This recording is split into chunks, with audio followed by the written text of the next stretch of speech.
and I'll let you take it over, Peter. Very good. Okay, welcome. This is going to be a climate change update for 2022. My name is Peter Sinclair, and I have been a videographer specializing in climate and energy specifically for the last 15 years. What I'm most proud of during that time is the number of scientists and engineers, many hundreds, if not thousands, at this point that I have met, interviewed, traveled with, learned from, challenged, and been challenged by. I've produced a monthly video now for the Yale University School of Environment for a dozen years.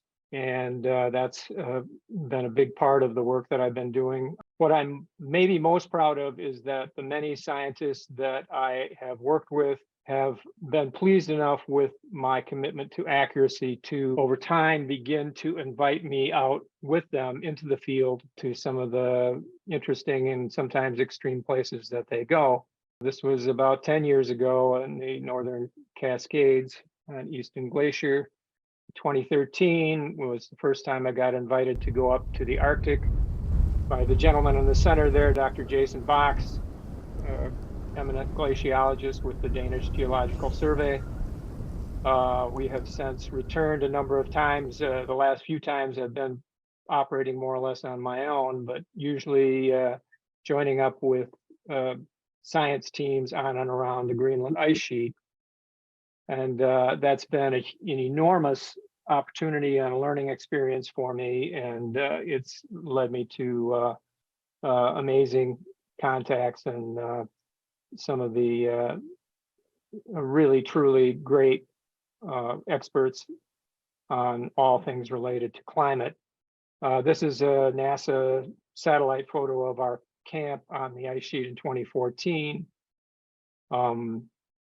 And I'm going to start out this time sort of updating you on my most recent trip. I was away from Greenland for 4 years, in part due to COVID, in part due to funding and other issues. But this past summer, I did get back, and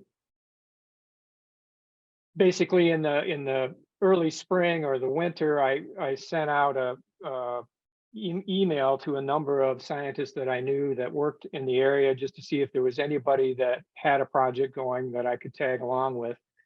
And I heard back from Dr. Marek Stiebal at Charles University in Prague, somebody I've been with before on the ice sheet, and he was stoked actually to have me come and record the work that he and his team were doing. We started out in this place called Kangerlussuaq. Kangerlussuaq is one of the major jump-off points in Greenland that a lot of people come and go to and from. I should say, it seems as though there's some kind of zoning ordinance in Greenland that every airfield must have a 500-foot granite wall immediately adjacent to it. It just seems like it turns out that way. But this is the coastal area of Greenland, which is ice-free during the summer, and it's rugged, but you can get around. And we're heading up north of Kangerlussuaq to this glacial fjord, where they're going to be investigating the output of methane from the glacial meltwater here. And we're flying with Air Greenland to this place called Isingwata. Sirmia means glacier in Greenlandic, and Isingwata means that place where there's all those mountains. And it certainly lives up to that name. The glacier itself was spectacular and unlike anything I've ever seen, in that the meltwater comes out in this upwelling. The water apparently plunges several hundred meters down below the ice and then pops up in this incredible jet that actually, I was told, had the weather been warmer, it could have been even twice as large as it was. But anyway, they wanted to be as close to this outlet as they possibly could be to take their samples. And so that's where we worked for 3 days while we were at this place. Just to give you an idea of what this looks like panoramically, I had a drone with me. This glacier is an extension of the ice sheet itself. So if you look further up there, you're basically looking over the ice sheet, which is 3 times the size of Texas. And you can see for scale our team members down there walking on this glacial sand. And this is all what the glacier has left behind. It always looks like a construction zone at the tip of a glacier, because the glacier is nature's gigantic bulldozer. But and so you can see the far reaches of the ice sheet across there. So we were there for several days, and the deal I had going in with Marek Stebal was, he said, you know, we've got enough money to get a helicopter ride in there, but the deal is we don't have enough money to get a helicopter ride out, so we'll have to walk. And he said, and you know what that terrain's like? And I said, sure, I know what that terrain's like. I'm sure we can negotiate that. What he didn't tell me is that before we get to the terrain where we actually have to do the walking, we would have to climb this slope, because you're basically in the bottom of a fjord here. Just to give you a sense of scale, our team members here, I spent 3 days looking at this slope and wondering if I was going to die trying to get up this thing with a 40-pound pack, which is about a 1,300-foot vertical elevation, just to start out what turned out to be about a 15-kilometer hike to get out of here. So the morning came when we had to leave, and it was beautiful. So I thought, well, if I'm going to die, I guess this is not a bad place to do it. And it was rough, but we made it out and made it to the top. And that's when the actual real hike began. And we got out into this rolling area of tundra, where we attracted the attention of some of the local muskox herds.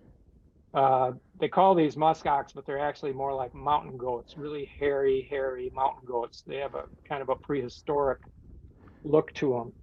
And I've seen them from helicopter before, but I'd never seen them from the ground. So this was pretty awe-inspiring for me.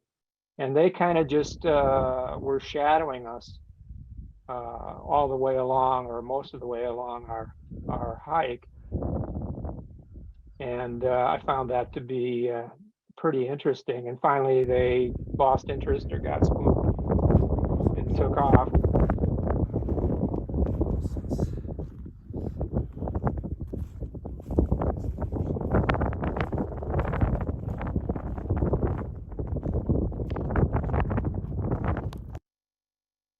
And just to give you an idea of what hiking on this tundra is like, this is very thick vegetation. Sometimes you're walking in boot-sucking mud. Sometimes there are rocks and stones that are covered with moss or vegetation. So it's a great place to turn an ankle, break an ankle, fall down, break a rib.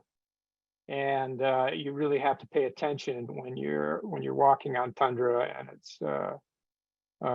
it's not just like a walk in the park. It's even just walking a few hundred meters is a major effort. But finally, we did make it. We finally hiked out. You can probably see, if you're looking at my cursor, you can see this road that's out here. And we met one of our team members out there in a truck, and she had to make a couple trips to get us back, but we all made it back safely after about a 10-hour hike. And so anyway, it was a good test of my cardiovascular fitness, and I think I passed it. So I'll take that as a win. So I've been back to Greenland often enough now that I can go back to some of the pictures at various places that I've taken over the years to see the changes that have taken place. This ice wall is at the edge of the ice sheet at a place about 15 miles maybe from where we were camped at Isingwatasurmia. And you can see at the bottom the road running through down there. And when I came through in this year, I was looking for this place, and initially I couldn't even find it because it had changed so much. But when I identified where it was, I took another picture, and this picture is from a bit of an elevation, as you can see, above the road. The picture that I took in 2022, I took down from on the road, but I think you'll be able to see the difference in what's happened here and how it's pulled back. The ice wall is almost gone. The elevation of the ice at the top, you can see, has gone down so that now you're starting to see some of the hills behind it, which you couldn't before. And you can see all that area of loose rock and gravel that's being left behind by the glacier as it pulls back. And in the meantime, my original colleague, Jason Box, has become quite a high-profile media figure, and he's got a place in an upcoming Netflix schedule called, or a special called Breaking Boundaries with David Attenborough. And this is a little part of what he had. So in the current climate, Greenland is already beyond its threshold, where it's now losing 10,000 cubic meters of ice per second. That's the average loss rate. Now, that loss rate will only continue as the climate heats up. So I'll just segue here. Dr. Box had a study that got quite a bit of play in the major media a few months ago, where he looked at some unique and cutting edge modeling of the ice sheet. And he found that climate change has set in motion ice losses in Greenland that we won't be able to halt even if the world stops emitting greenhouse gases immediately. And that those changes would guarantee that we would see another foot of sea level rise just from Greenland alone. And of course, if Greenland gives us a foot, probably Antarctica will give us several meters. So we're looking at quite a bit of sea level rise coming. We don't really know the time frame for that, and human beings probably still have a lot to say about just how fast that happens. But a good deal of climate change and sea level rise is already baked in. So I'm going to segue a little bit here, but then I'll come back to Greenland, and I want to show you a global map of what our atmosphere has been looking like this week. This is from the University of Maine, which has a great site called climatereanalyzer.org. And this is temperature anomalies yesterday, Wednesday, October 19th. And blue is colder than normal, and red is warmer than normal. And so you can see, and probably just about all of you already know, it's kind of cold down here in the eastern part of the United States. And what you may not know is that a lot of the warm air has been pushed up into the Arctic. So if you look at Greenland up there near the top of your screen, we look at western or northwestern United States up into Alaska, and big parts of the Arctic are those red and orange colors, which means they are quite a bit warmer than normal, between 10 and 15 degrees centigrade or more, which is pretty, unfortunately, it's extreme, but it's becoming more usual happening in the Arctic. But I want to point out to you that this is happening because we're getting big changes in the jet stream. The jet stream is behaving in ways that it hasn't in the past. And we think that it's due to climate change. So this is the same perspective looking at the Earth, and you can see the outlines of North America there. Perhaps you can see the outline of Greenland in the top center. And those big green bands are indicators of the jet stream flow. The jet stream is what drives our weather. And so remembering back to the map that we just looked at, you can see here's the Western United States, and the jet stream has kind of a big band that goes way up to the north there. So it's letting warm air come up from the south. And then if you look over here in the east, you see it's drooping down in this big trough where cold air from the north is coming down. And then it zooms back up to the north towards Greenland, where it's bringing a whole lot of warm air. And so that is a kind of signature that we're seeing more and more of. And concerningly, what's happening is these configurations are getting stuck. So where it's, not unusual to have 2 or 3 cool days in October, we've had just about a week now of quite cold weather, and even going into the southern part of the United States, where it's getting down into the 20s, even in Missouri, I heard just last night. This is Jeff Berardelli, who you might have seen on CBS News. He was a weather and climate commentator on there for several years. He has moved to WFLA in Tampa, where he is now the chief meteorologist. And I caught his broadcast yesterday where he was talking about this jet stream configuration. So I thought we'd listen in. Because a lot of us are headed into the 40s, daytime highs in the upper 60s. That is more normal for January, not October. Why is this happening? We have a really extreme jet stream heat to the tune of temperatures in the 80s being shunted all the way north into Canada as the jet stream rides to the north, but it does come south in the eastern part of the country. And so we have the polar vortex across the Great Lakes right now, and that's drilling down some chilly air. So it will be pretty chilly around here, believe it or not. And this is Chris Gloninger. Chris is another TV meteorologist I've met over the last year. Chris actually used to be a weathercaster at WNEM right here in Saginaw, Michigan. He has since moved on and is chief meteorologist at KCCI in Des Moines, Iowa, where he regularly explains weather events in the context of climate change to his audience and educates them about the issue, for which he gets a steady stream of abuse and death threats on social media, but he persists. And he has some information about this too. You might be wondering, why is it so cold here? We only have temperatures into the 30s and 40s. Let's go north, and you can see across parts of Canada, west of Hudson Bay, we have temperatures that are warmer than here, into the mid-50s. And then let's go farther north, where on paper this looks cold, but this is way above average for this time of year near the North Pole. So what's happening is, as the North Pole and the polar regions warm in general, there's less of a temperature variation between the polar regions and the mid-latitudes. And what that means is the jet stream slows down, becomes wavier, and that wavy pattern takes the coldest air and actually pushes it south down into the mid-latitudes. That is why we're seeing this kind of cold.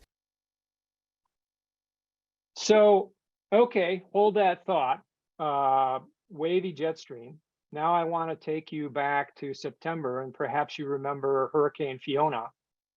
Hurricane Fiona was quite a large hurricane that did do a fair amount of damage in Puerto Rico.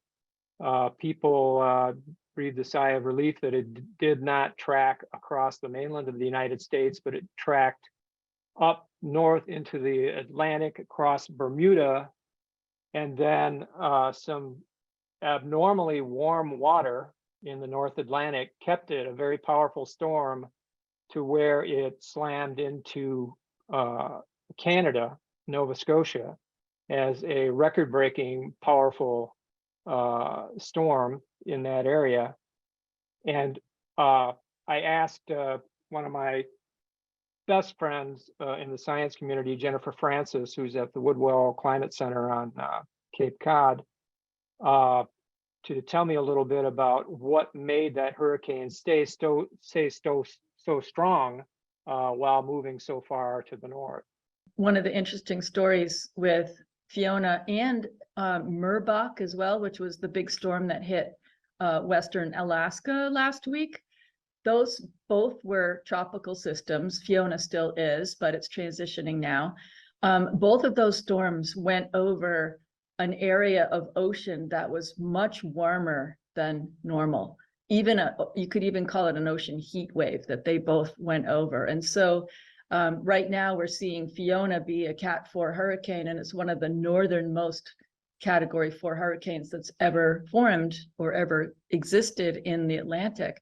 And this is partly because we've got these blobs of very warm ocean water now sitting in various places, especially in the northern Pacific and northern Atlantic. And so when these storms come along, they've got a lot of energy to tap into.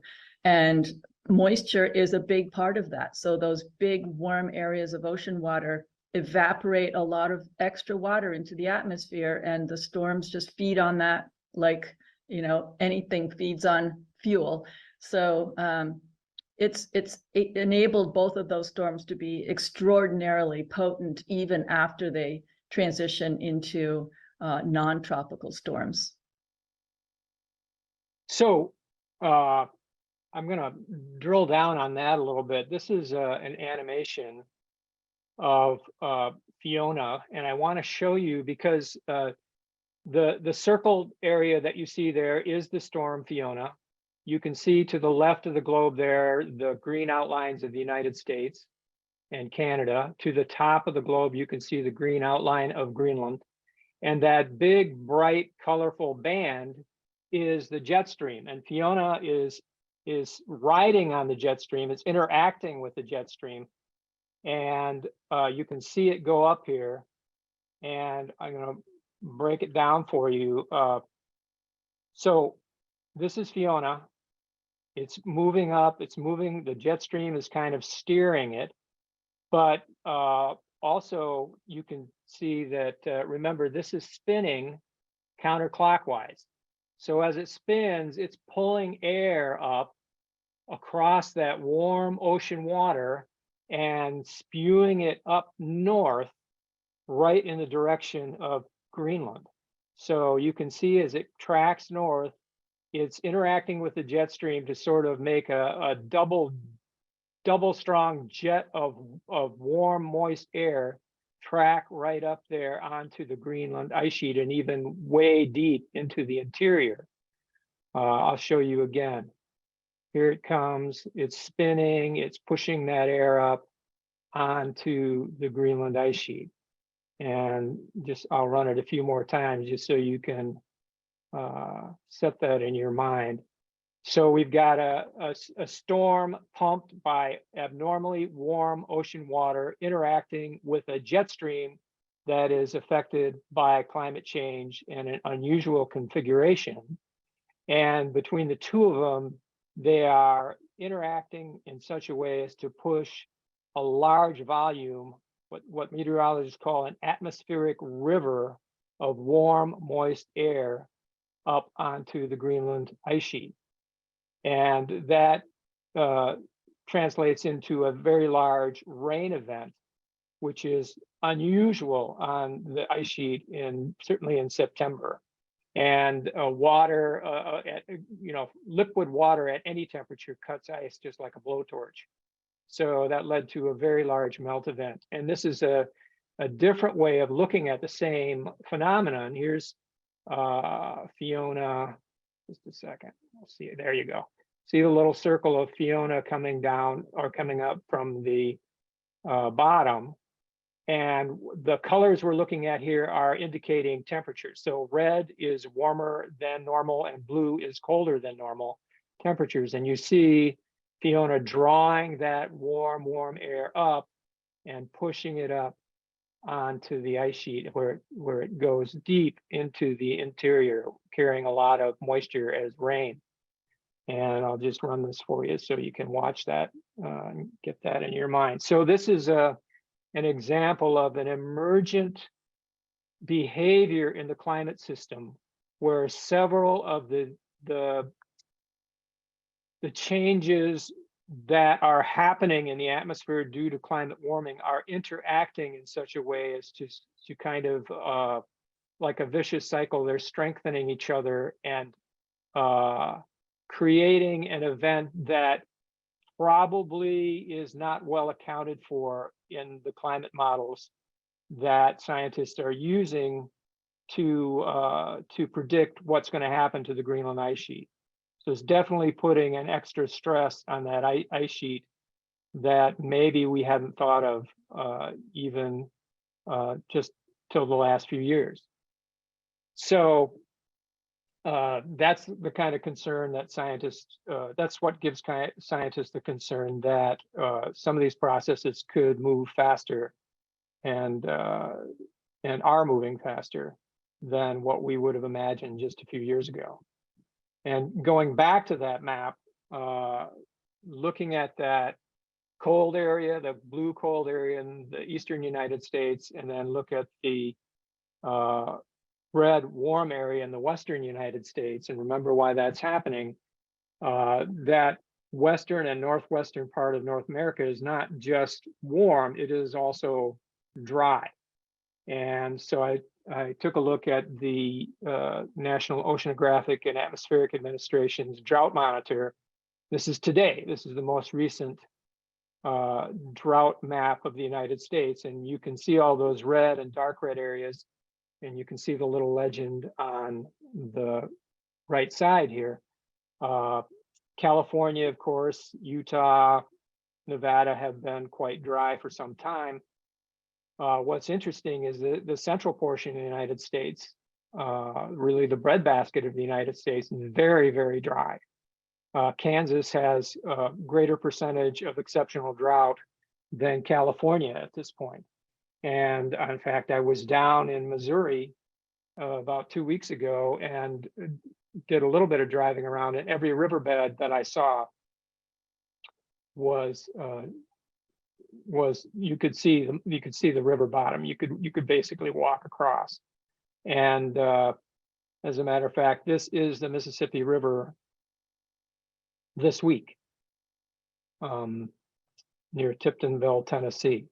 The local news reports that I've listened to from up and down the river have told me that further down by New Orleans, it's low, but it's not a record low. It's maybe the lowest for 10 years or so. But up here by Tennessee and Memphis and Missouri area, Arkansas, this is the lowest on record that people have seen. And there's many areas where people are now walking out onto the Mississippi River. And if that image looks familiar to you from the last few months, it might be because you saw images like this coming from Europe. The Rhine River, the Rhone River, the Danube, the Po, all the great rivers of Europe were in serious, serious drought conditions this past summer. We had a drought and a heat wave. And what was very interesting and instructive for us was all of the knock-on effects that were happening because the rivers were low. Because the rivers were low, power plants, particularly nuclear power plants across France, had to shut down because they didn't have enough cooling water to cool the reactors. Power demand, of course, went up because people needed more air conditioning, but even getting coal around to coal-powered plants was a problem because the rivers weren't high enough for coal barges to operate.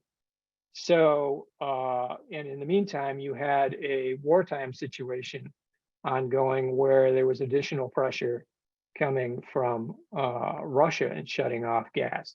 This was the condition of the Yangtze River in China. China had an extraordinary historic drought and heat wave that I think is still continuing. This summer, it's been poorly reported in the United States, but they lost a major portion of their hydropower and had to shut down microchip manufacturing across the Sichuan province. And all of the major rivers like this were at extreme low levels. So barge traffic came to a halt, exports came to a halt. It basically affected up and down the whole economy in a ripple that was really extraordinary and had a lot of knock-on effects that many people might not think of right off when they think about drought. So yeah, that's basically a rundown of where we are with the challenge of climate change. But I always make sure that we include something about the solutions. In just a second, somebody wants to get in here and I want to make sure they can get in. There we go. All right, where are we? Okay, so now you folks with the Northern Michigan Environmental Action Council have seen me talk a number of times, and so I'm not going to show you perhaps some of the graphs that you've already seen a few times, but just looking at where we are in deploying clean energy, because the answer to climate change, or one of the critical answers, is that we have to stop burning stuff that emits greenhouse gases, primarily carbon dioxide, into the air. And that means we have to deploy clean energy. We have to electrify our transportation system. We have to move away from coal, oil, and gas.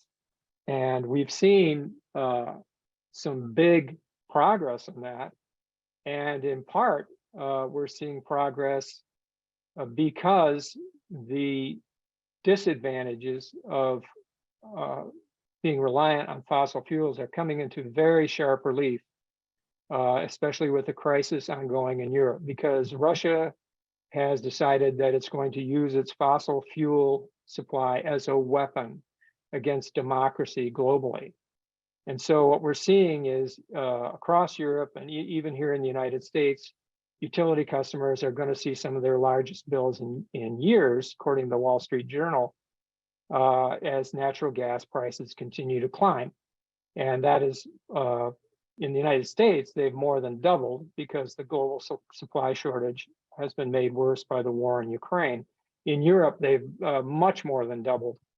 In fact, you might have seen the news recently that the critical pipeline that was carrying Russian natural gas to Europe, they actually shut the pipeline down a month or two ago, but now in the last few weeks, there was actually what was apparent sabotage that we assume. NATO tells us that this was something that the Russians did to send an even more emphatic message that there was not going to be any more gas coming to Northern Europe for quite a while. And so now Europe is in crisis mode, and there is some concern about whether they can make it through this winter. Everybody's got their fingers crossed that they get a mild winter. There's a little more assurance over the last few weeks and months that perhaps they can make it through with just some high prices. They're going to have to help out some of the low-income people and even some of the middle-income people because prices are going to be so high, but it looks like they might be able to make it through. Gas prices here in the United States over the last year have looked like this. Here's the Ukraine invasion, so you can see the definite demarcation there, where suddenly the gas supplies became a weapon of war, and we found ourselves subject to blackmail by international dictators. I don't know how many times we have already learned this lesson or should have learned this lesson in my lifetime. I don't know how many more times we're going to have to see this before we get it, that being dependent on fossil fuels that are by their nature limited is going to leave us constantly subjected to blackmail. And the United States, remember, is one of the top 2 or 3 producers of natural gas in the world. And we've done a tremendous amount of fracking, and we are the top oil producer in the world. And yet we are still being blackmailed in this way. And that's because these commodities are now global. They are priced on a global market. The gas and the oil that exists below the United States land surface is not your oil. It's not my oil. As soon as it's extracted, it belongs to a multinational global corporation, and it is priced on a global market. And consumers in the United States are always going to have to compete with people in Europe or people in Asia who are willing to pay 2, 3, or 5, or 10 times more than what we pay here. And as long as that's the case, we are never going to see stable, affordable prices for fossil fuels going forward, no matter how much drilling we do. And just to illustrate how high the prices are in the UK, for instance, an analysis was done comparing the price of gas-generated power and offshore wind, which the UK is deploying a lot of. You might have seen the item on 60 Minutes. They did a profile of this just last week.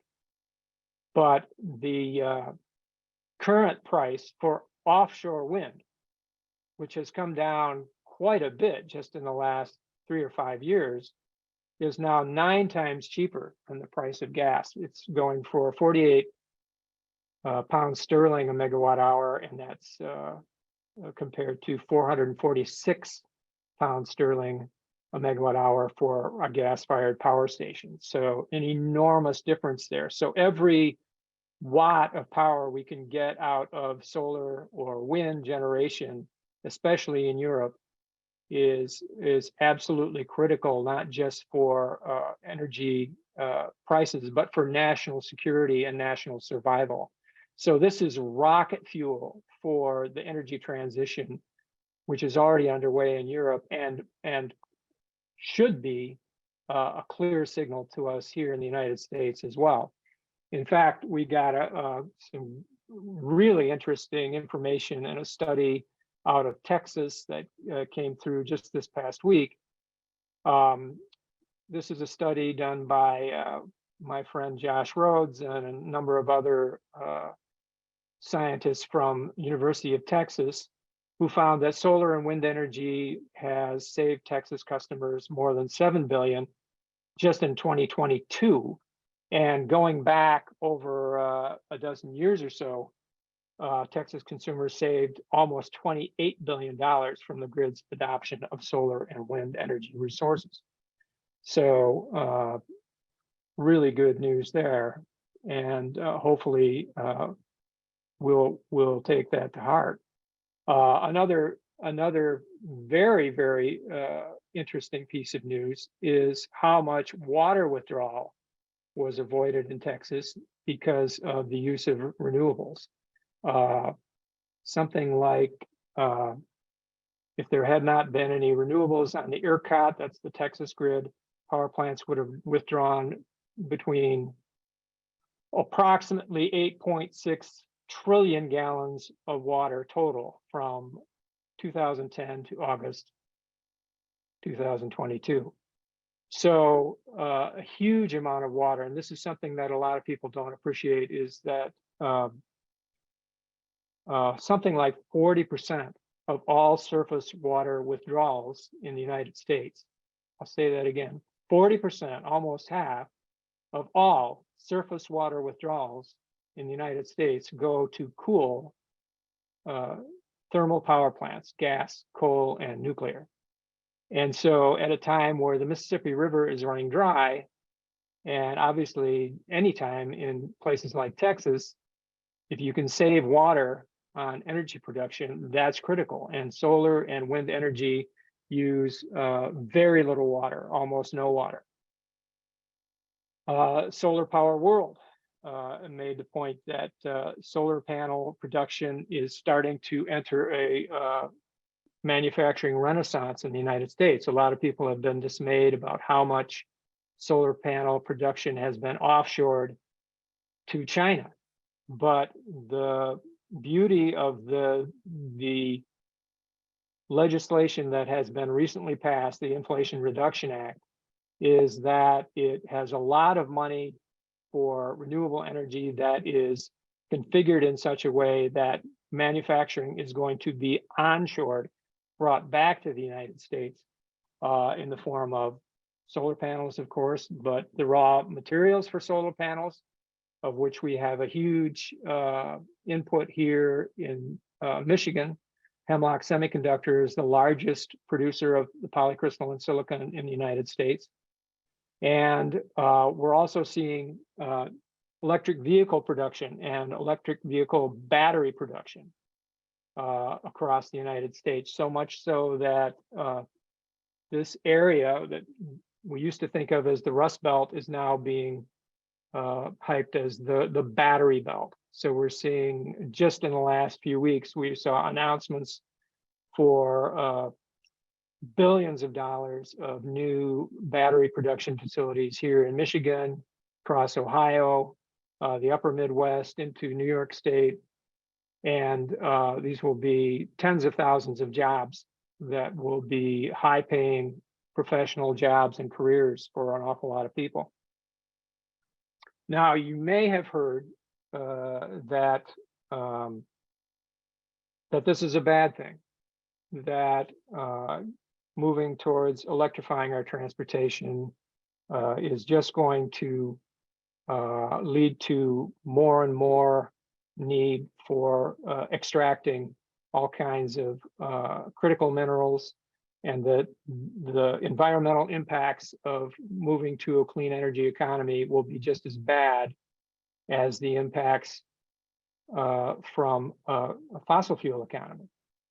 So I talked to Jim Crane at Rice University, and he's someone at the business school there, PhD, and has done a recent paper looking at the mineral requirements for the clean energy infrastructure, the clean energy transition. And that was the topic from my most recent Yale video. And I think I'll just run that for you here now, because I think it's well worth your time.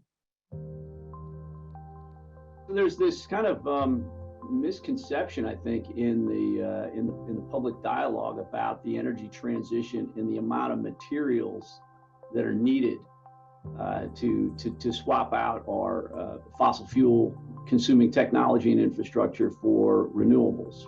You hear a lot of misconceptions about how much mining is required for renewables, for wind and solar, or for electric vehicles and batteries.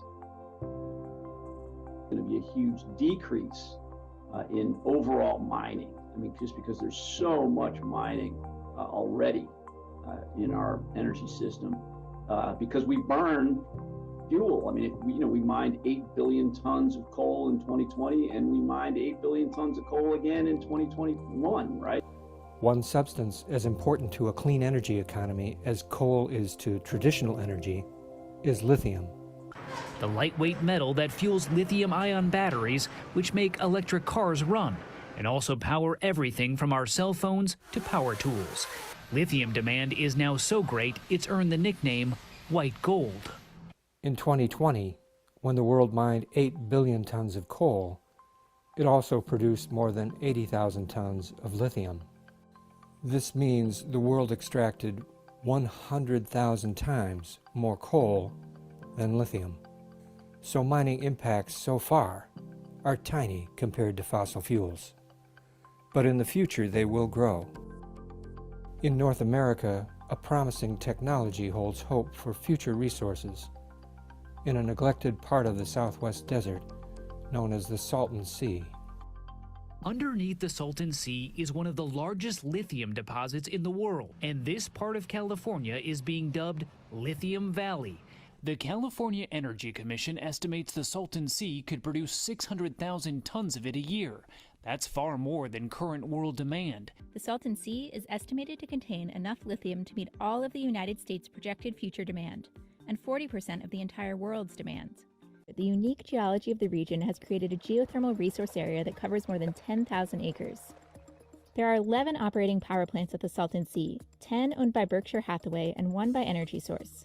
Together, they have the capacity to produce around 400 megawatts of clean geothermal energy, enough to power about 350,000 homes. Lithium in California is in an unusual form. It's in this superheated geothermal brine, which is below the surface of the Salton Sea. And today there's about a dozen geothermal power plants that generate electricity by cycling that superheated brine, bringing it up to the surface and generating steam to create electricity, and then pumping it down back in the ground. And so this process basically takes the lithium out of that brine, recovers it, and then the brine is pumped back in the ground. That's different than how lithium is produced elsewhere in the world today. You have places like Chile and Argentina, where they have massive evaporation ponds, which have a pretty big footprint. So this is really the greenest way to produce lithium that exists.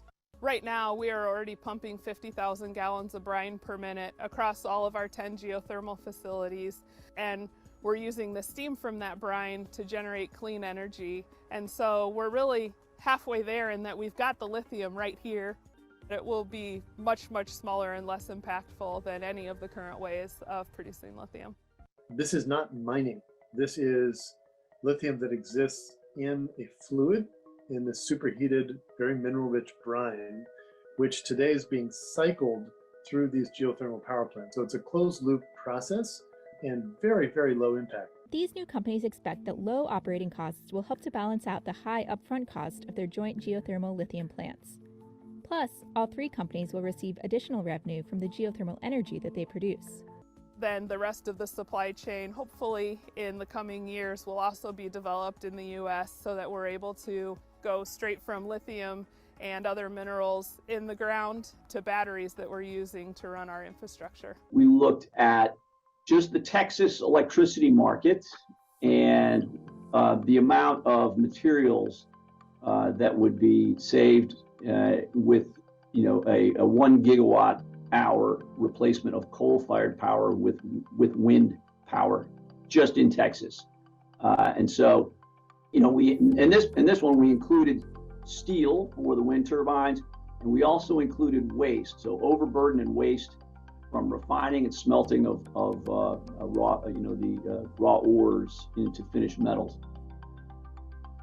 After 4 years, you're at parity, right? And so, once you hit the 4-year mark, your materials are at parity, and every year that wind is producing power gives you a bigger and bigger materials differential. And over 20 years, it's 5 times.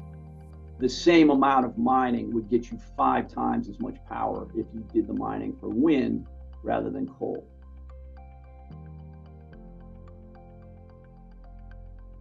And of course, wind turbines are rated to last something like 30 years, and they are generally recycled or going to be recycled, especially the steel and aluminum and other metals that are in them. So that's going to cut down on the amount of mining as well. This is the Loy Yang coal mine in Victoria, Australia. I wanted to show this as just sort of a comparison, further comparison of the scale that we're talking about here. You can see in the middle to slightly to the left, a scale of 1,000 feet there. This is a pretty good sized mine, but it is servicing just one coal-fired power plant in Australia. So there are 3,500 mines at least this big and much larger across the world, and many, many thousands that are much, much smaller that serve the coal demand across the world. Now, this, on the same scale, I have overlaid the Greenbush lithium mine, which is also in Australia. It is the largest lithium mine in the world. And at the same scale, you can see the 1,000-foot scale there. It is completely dwarfed by the coal mine. And yet the coal mine services only one of many thousands of coal-fired power plants. The Greenbush lithium mine, up until just a few years ago, was supplying something like 40% of the world's total demand for lithium. So this is, it's clear that this is a massive, massive difference. And in the conversation that I had with Jim Crane, which I'll probably be publishing some more clips from in coming days, he said that his team looked at all of the minerals that are projected to go into the energy transition. And they found, compared to coal, for instance, they found just from coal mining alone, you have to remove something like 350 times greater amount of coal than all of the minerals that would go into the energy transition, factor of 350. And it's important to remember that for every ton of coal that you take out of a place like Appalachia, miners have to move something like 19 tons of rock and overburden and beautiful mountain irreplaceable ecosystem. So even those 8 billion tons of coal doesn't even tell the whole story. So yeah, that's I wanted to put away that myth that a lot of people have heard something about, because it really bears no relationship to the real world. And we're talking about a transition here that is going to greatly reduce the human fingerprint on the landscape, as coal mining is one of the most destructive activities we do, 8 billion tons a year. And we haven't even talked about the 4 billion tons a year of oil that we extract, and then not to mention natural gas and fracking and all the demands on water and the impacts of pollution and everything else that go into that. So I'm going to just go to the Q&A portion of the presentation here.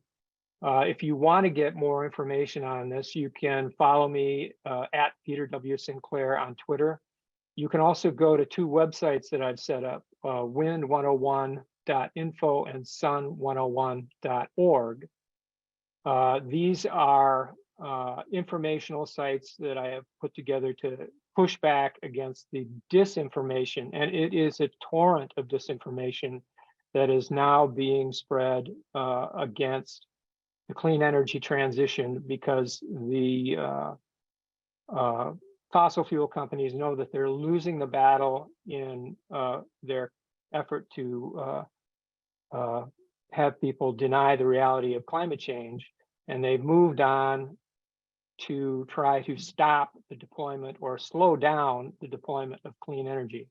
And it's critical that all of us in our local communities get it, that we have to get involved. Local involvement, and particularly in rural areas, is absolutely critical. The fossil fuel industry very shrewdly has identified the local, county, and township level governments as the choke point, where if they can get enough angry people into a room, just as you've seen so many times on social media of these crazy scenes of misinformed people showing up and disrupting meetings, that oftentimes they're able to get these local bodies to just throw up their hands and say, well, we can't do this anymore. We're done, just count us out. And this is having a seriously negative effect on the needed deployment of clean energy. So if you're looking for a place to start in what you can do about climate change, is start making some phone calls or sending some emails to your local officials and tell them that you are all in on a clean energy transition and they need to do whatever they can, and then you'll support them.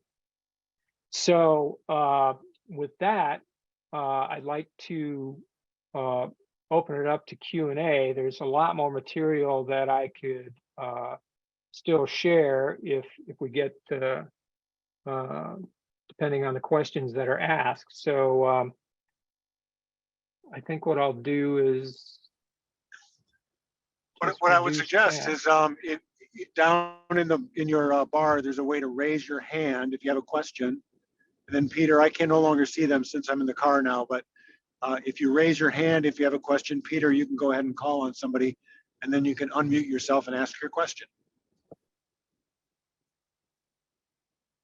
Okay, let's try that. Let's see. Okay.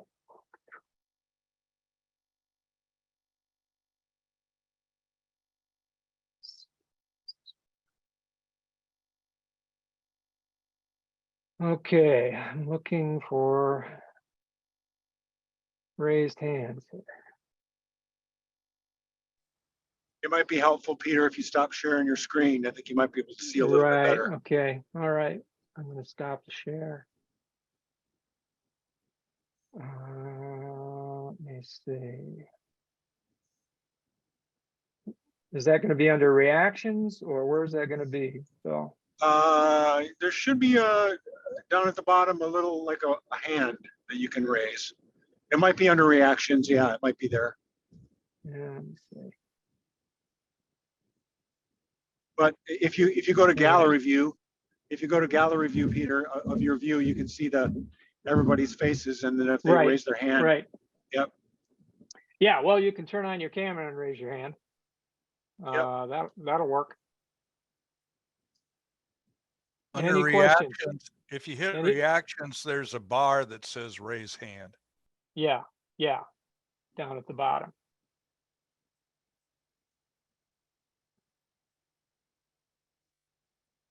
Okay. There you go. Peter? Yes, Barb. Oh, all right. I'm doing it the old fashioned way. Bill knows right. I can see you. Okay. I'm always thinking about that Ludington, I don't know if I should call it storage facility where all the water collects, and it's a giant battery. Yep. Is anybody else? I mean, I think that's so amazing. And where else is this happening, or what can you tell me, or what do you know about that sort of battery? Right. And that's, we could, you bring up another whole area that we could go on and on talking about. In the past, I have, as part of the presentation, I've talked about what's called the Ludington Pump Storage Power Plant, which is just on the coast of Lake Michigan. For those of you that don't know about it, it is co-owned by Michigan's two largest utilities. It is basically an artificial lake on a bluff overlooking Lake Michigan. During times of a low electricity demand, or for instance, say early AM hours when the wind is blowing strongly and there's no real demand for electricity, the nuclear plants are running and nobody really needs the power. They use the power to pump the water up out of the bigger lake into the artificial lake. And then at times when the demand is greater, like say a hot summer afternoon when everybody turns on their air conditioning, then they let the water fall down and it turns the generator just like a dam. And in fact, this particular facility has an output comparable to the Hoover Dam in terms of its size. So it's an absolutely gigantic energy storage battery, one of the largest in the world that exists right here in Michigan, and actually gives us an enormous advantage in deploying renewable energy should we choose to take advantage of it. So we're starting to, but we're still behind some of the national leaders around the country. And there's a lot of opportunities for more of this pump storage to be happening around the country. I talked to Dr. Peter Schubert at Indiana University a few months ago, who is looking at the potential for abandoned coal mines in southern Indiana. They have an abandoned coal mine with a coal-fired power plant nearby. The power plant is shutting down, so the mine is shutting down, and they're looking at it as a potential pump storage power plant where they can pump water from deep down in the mine up into the upper chambers of the mine. And then during times of demand, they let the water fall through a turbine and generate power. And so it's a great way of keeping the people formerly employed at the power plant, keeping them on, keeping them busy, and providing that service of energy storage as well to their state and their region. And there's a number of opportunities like this at different mine sites, like in the Upper Peninsula of Michigan, in Wisconsin, Minnesota. It's iron and copper mines that are being investigated. Of course, there are mines throughout the Mountain West. There are mines in Appalachia, of course. And this is just one. This happens to be one of the oldest, cheapest, and most reliable and well understood energy storage technologies. But we're now seeing literally dozens and dozens of these technologies come on, and we could have a whole another hour just talking about the different energy storage technologies that are coming so rapidly it's almost impossible to keep up. Peter, you had one of your climate cracks was about that, the abandoned coal mines, wasn't it? Well, I have a couple of short videos about that. I'd have to, and I could probably go ahead. I couldn't remember where I had heard about that, so I was guessing it was from you. Yeah, I'll look into it. Yeah. But my big question is, I'm sorry. Go ahead.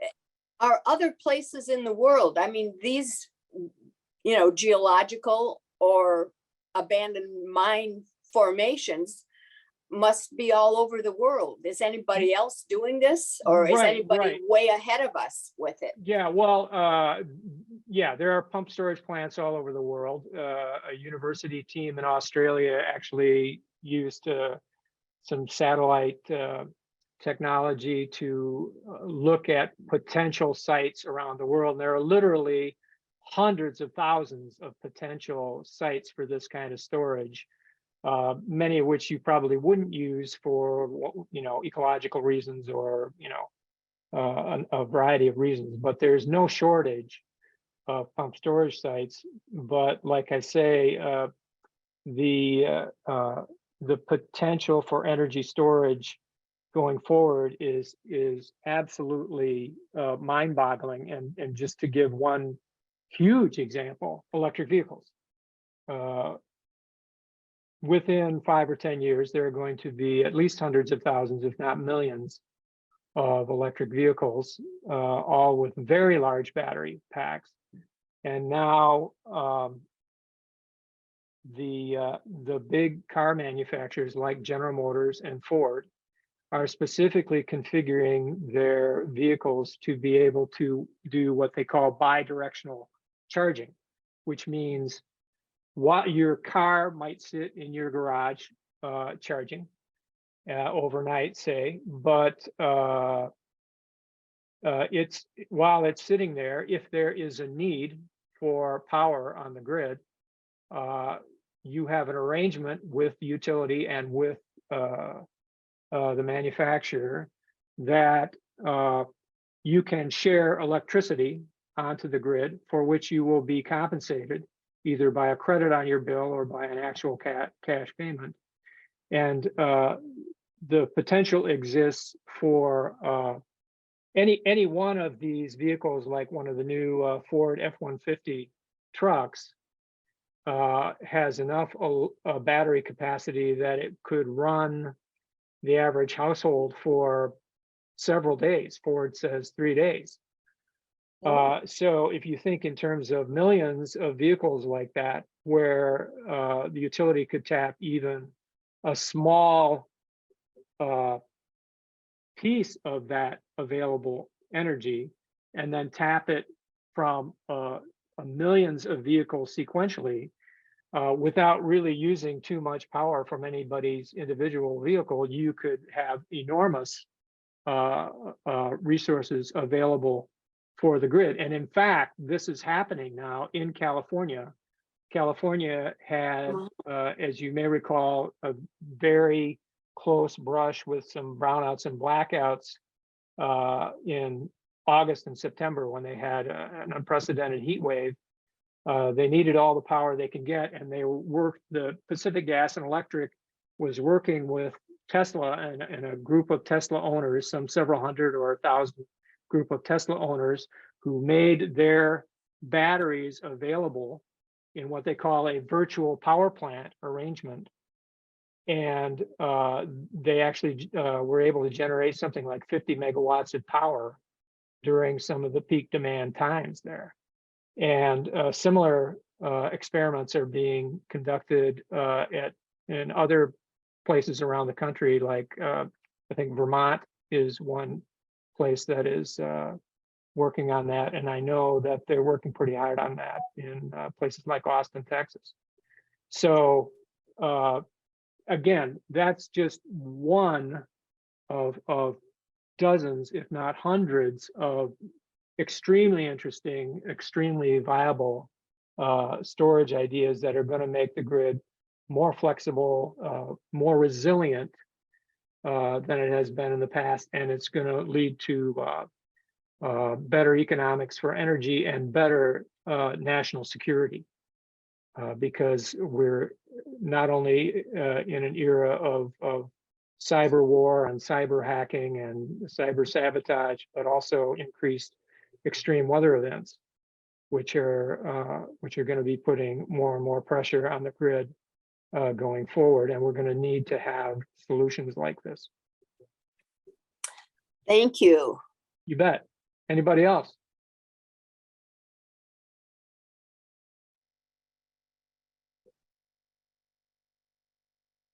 Okay. Well, all right. If there are no more questions, as I said, you can all reach out to the organizers if you want to contact me. I would just like to say in closing that every one of us has an opportunity to make some kind of a contribution on this. If you've been thinking about climate change for years, perhaps it's been weighing on your mind and you've wondered, could I do something? Is there some contribution I could make? Is there any way I can help? If you're waiting for the right moment, I would suggest that now would be a really good time, because we're heading into an election that's going to be, again, and really for real this time, the most important election of our lifetimes. And that would be a great place to start, by voting for candidates that care about climate change. But you can also get involved at your local level. And it might be something for those of you that have interest, for instance, in education. Schools across the country are applying solar panels to available school buildings and facilities, and making huge contributions towards their school budgets and the energy resilience of their school system. A tremendous amount of money is now available in the forms of grants and loans coming from the Inflation Reduction Act for things like electric school buses.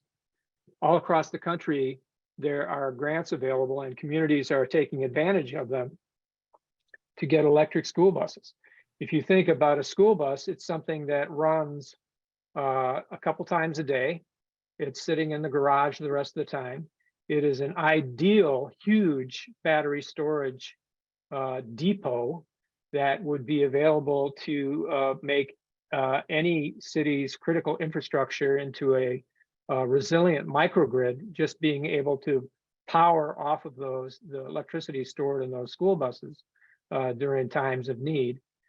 And also a potential revenue source for a school system that wanted to use that battery storage as energy arbitrage, storing energy when it's cheap and selling it when it's expensive.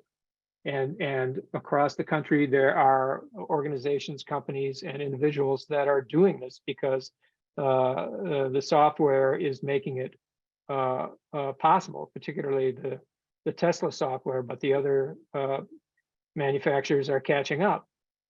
So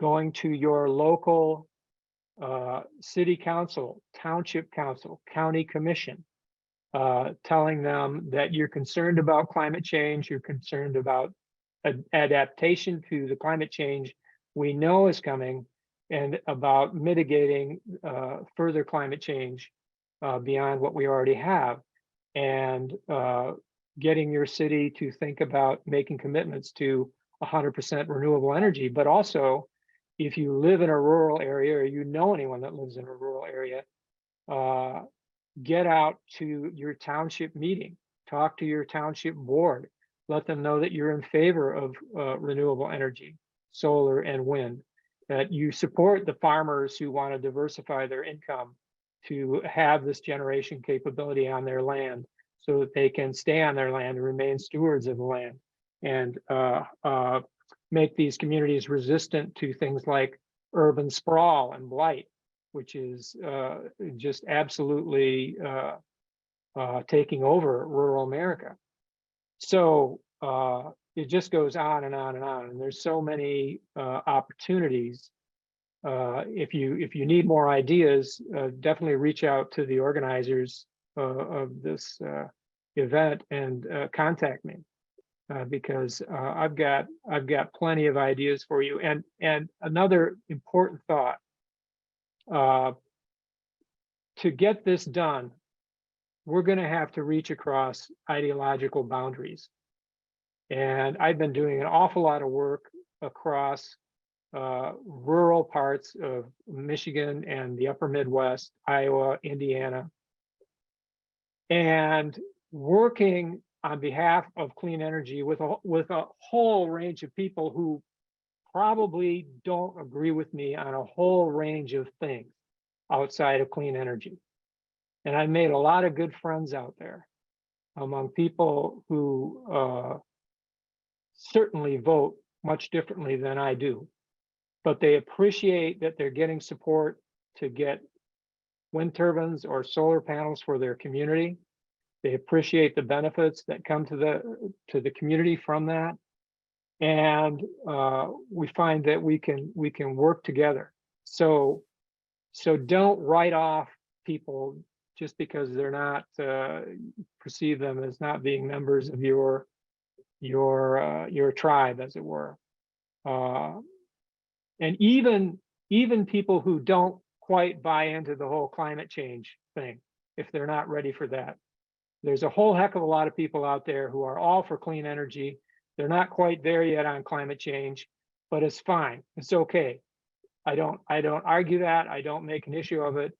I say, what can we do to get things done together? And the interesting thing is that once people start viewing themselves or their community as part of the solution to climate change, suddenly that conversation gets detoxified and it becomes a lot easier to talk about these issues.